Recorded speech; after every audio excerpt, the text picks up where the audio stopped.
clock base. Move this out of the way. Really, our first step is, I think, this guy.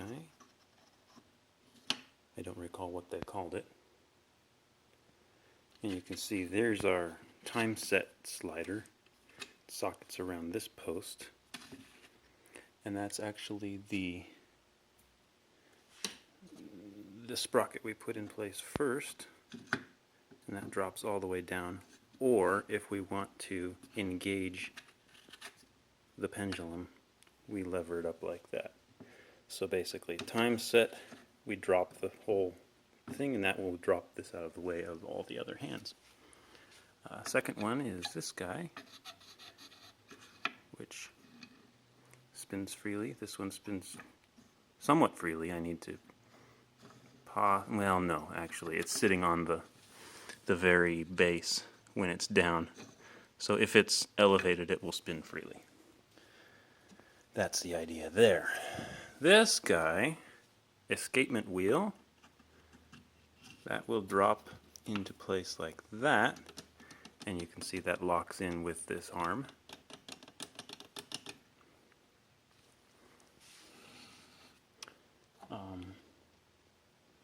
Secondly, we drop in our minute wheel. That goes from 0 to 60 or 59, and this has the ratcheted winding wheel, which you turn by hand. If we try to turn it the other way, it locks into place. That, making sure our weight string is completely unwound, we drop that to the right of this post and let that socket down in. And now we can see that, yes, this idler wheel is now turning the minute hand successfully. We also have the top sprocket of the minute wheel keyed so that we can drop this one into place, our hour hand, or hour wheel. There are no hands on this. Once that's in place, it will socket down as is. This is where the tuning comes in. We have our basically a pointer wheel or a pointer bracket that also holds all the sprockets in place.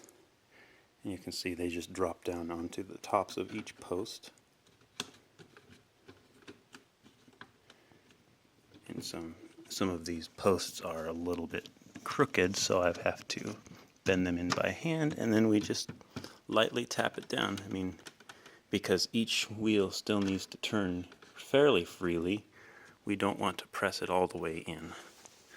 So make sure there's a little bit of space between the brace and the top of each sprocket. This one is the one that's the tightest, so it'll kind of set our depth. And we can see that, yes, idler plus hour plus minute points correctly. Now we need to check how our hour hand is positioned to our minute hand. So we'll take the brace back off. This one's tight too. And we'll spin the minute around so we can slip the hour hand off. And what we want to do is say when the key on this sprocket is lined up and going to let the hour hand point down in, where does the hand on the brace point? And it's about 35, 36, 37. So a little past, tiny bit past halfway. So we'll line that up. And then on any hour, this is the hour wheel, on any hour, we will socket that down in on a random tooth, replace the brace till it lines up, and we can see that it's barely, we're still pointing at 37 here, but we're pointing at more like, I would guess 25 on the hour. So what we want to do is pull this back up, lift, shift one tooth, and drop. And that will likely be enough to tune. Yes, you can see now it's pointing generally toward that 37, 38, 40 mark, just like this one is, which is a little past halfway between the hour. We don't care which hour it's pointing at because we can just spin the whole thing as needed to time it with the actual time. So now we can tell that when it's pointing at 5 o'clock, it actually does point at the 5 and at the 0. We position it at, say, 15. Yes, it points directly at that little dot. And at 30, it points toward the line. At 45, points toward the other dot, and again at 60, it points at the 6 o'clock mark. So that's how that works. Now, one thing this is going to be tough because I have basically on the clock backing, I have placed a mounting block, and it's actually supposed to, this is supposed to be the top edge, and so it will actually sit cocked like this. And that's an issue because they gave me 2 mounting holes. You can see I drilled into this block 2 mounting holes, and there's these points underneath on the base where I've put drywall screws so that I have a nice base, or a relatively nice base to work with, where I can hook a picture frame hanger or something like that. So I'm going to pause this and return once I've got it mounted to a wall of some sort. We'll see. So we're back. I basically just put a little picture hanger on the back. It's kind of granular, meaning when we do actually hang it, we may need to actually use a real picture hanger wire so we can get better a better centering, because the tilt of this will determine basically our timing, or our the chance of us being able to run this thing perpetually. But that seems to be fairly straight right there, based on the weight that we have for now. Yeah, we will need to. Basically what I'm thinking is a wire from one point to another, and then we'll have two screws. Here we are. I've basically mounted a very rudimentary picture hanger on the back. It's not picture hanger wire like we've got here because I don't want to spend the time at the immediate moment, although we very well could and probably will eventually. But for now I want to just get it working. So I've disassembled it for now, but I want to put it back together really fast. This was this one. Make sure it's unwound again, because it's annoying when it's wound. Somewhat annoying anyway. Here we go. And I did discover, if you take basically, this point on the hour wheel, or on the hour wheel, this key directly corresponds to that 37 mark that we had pointing.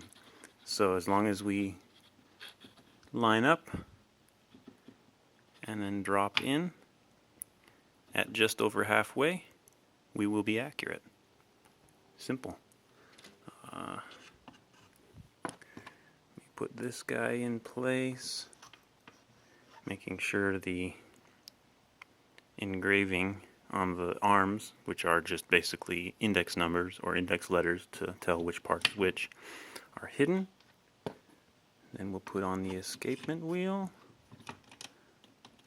Yep, still works. I'm not worried actually about that. Then we'll put on this bracket.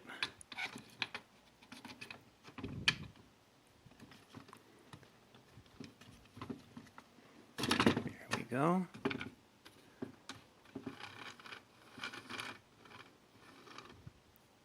Okay. And this string needs to be to the right of this post right here. Okay, so we are ready to hang it. Should be careful how I word things. Actually, we need to go in with the nail a little more because it's kind of hitting the wood and we want it to be as straight as possible.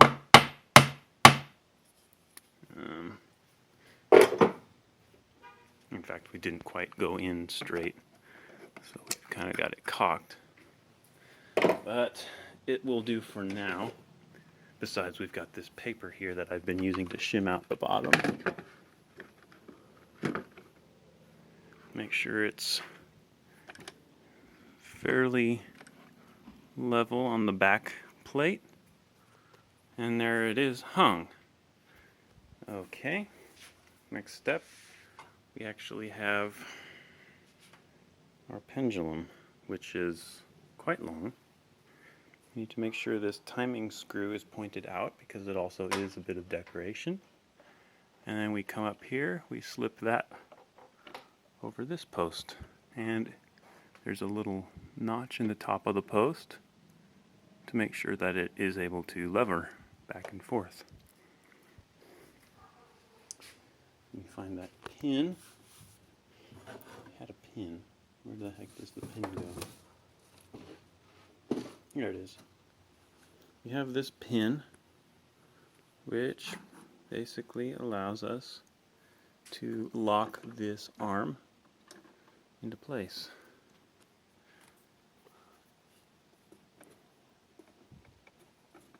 Kind of hard doing this one-handed.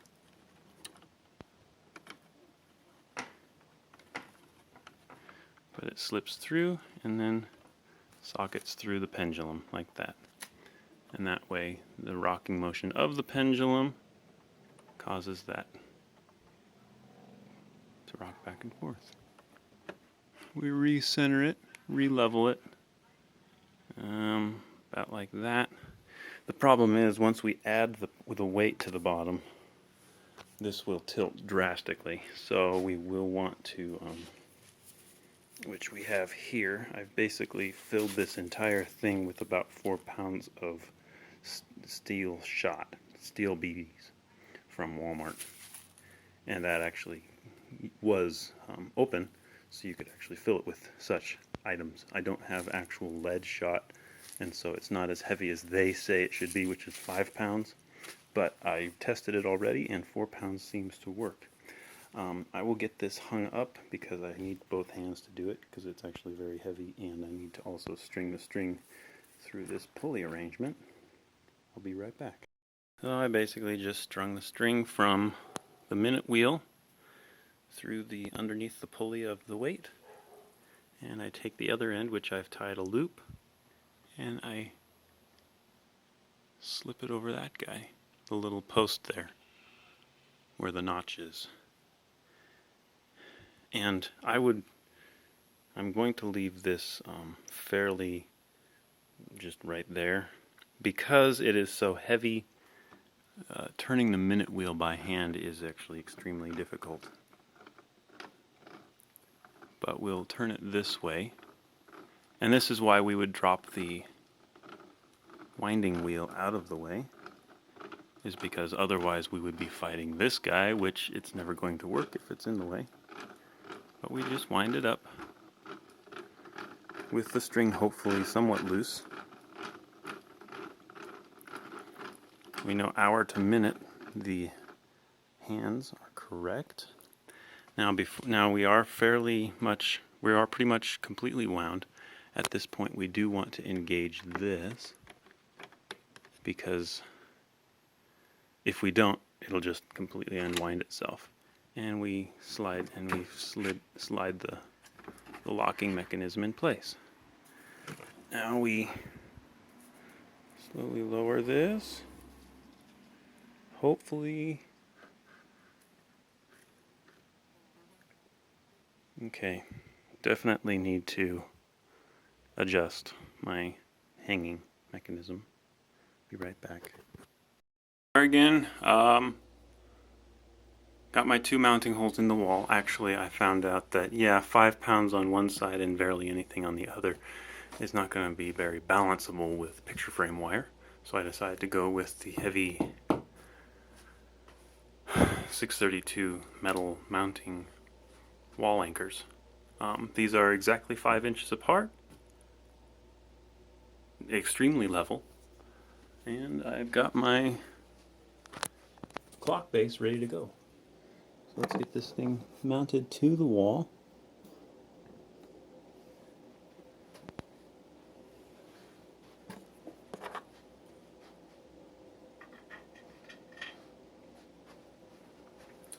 Grab the screwdriver from right here.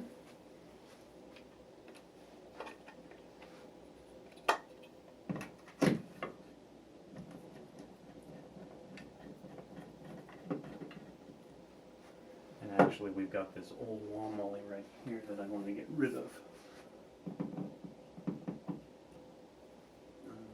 Best way to do that is probably hammer it in. Right? No. What I'll do is this. Yeah, probably best to just leave it alone. I don't want to scar up the wall more than I have to.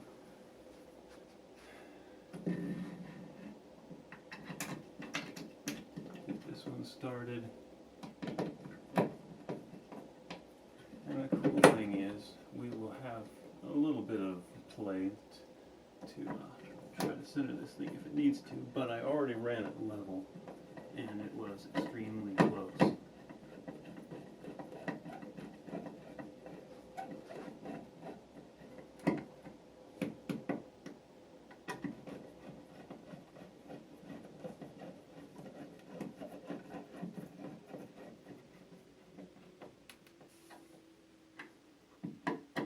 Slug them up. That's probably enough. There it is. Perfectly level clock base. Then we have our timing wheel. I've already also centered this for the, or rather, determine the height so that the pendulum and the string will hang to just above the floor. It's a pretty long distance actually. It'll last about 12 hours I've found. Maybe even a little more. Let me run and get the rest of the wheels and we'll be ready to put the thing together.